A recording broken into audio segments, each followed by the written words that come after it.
Hello and welcome to This Week in the Garden. For this week's episode, we're going to talk about nutrient deficiencies and fertilization.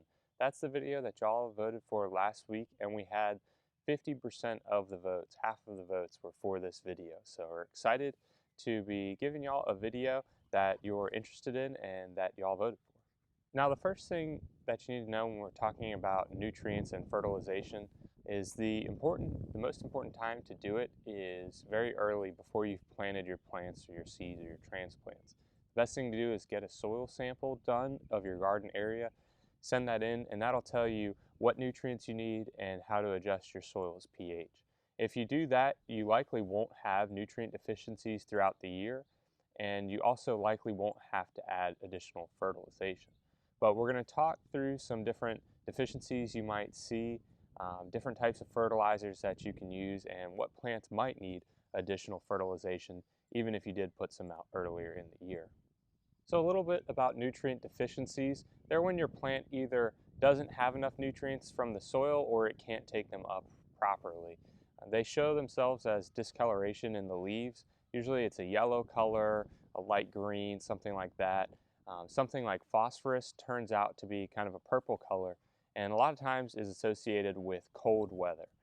And so that's a lot of our nutrients have different associations with them that are either related to pH or something like that.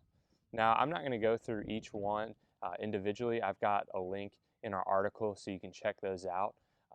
But the important thing to note is once you see discoloration, that you need to add some type of fertilizer to combat that.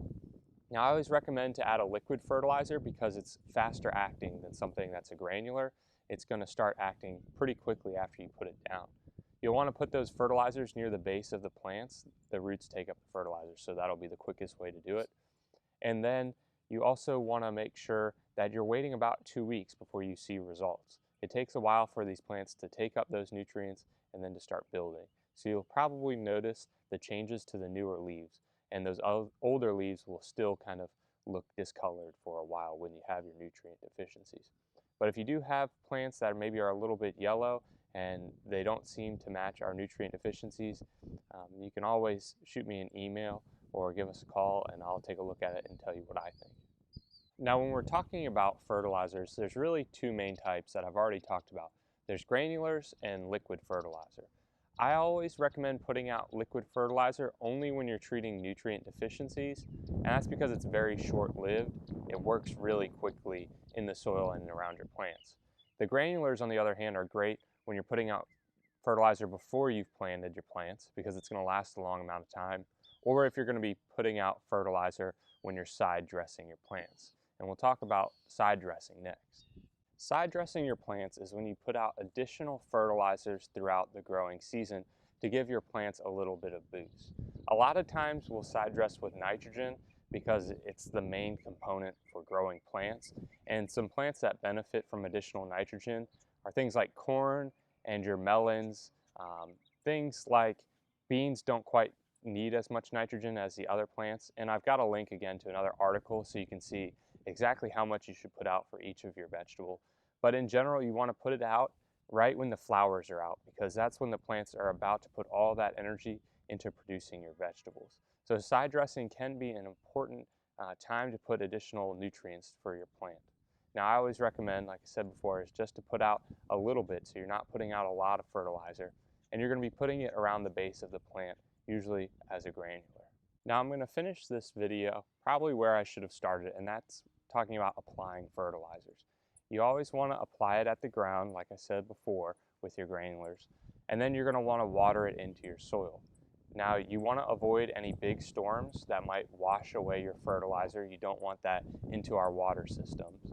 But if you're going to have a light rain, less than a couple of inches or a couple tenths of an inch, then you can put that out before a light rain, and that will help to wash it into your plants. But you want to make sure that fertilizer isn't sitting there right on your plants. You also don't want to fertilize when your plants are really young because that might burn up your plants.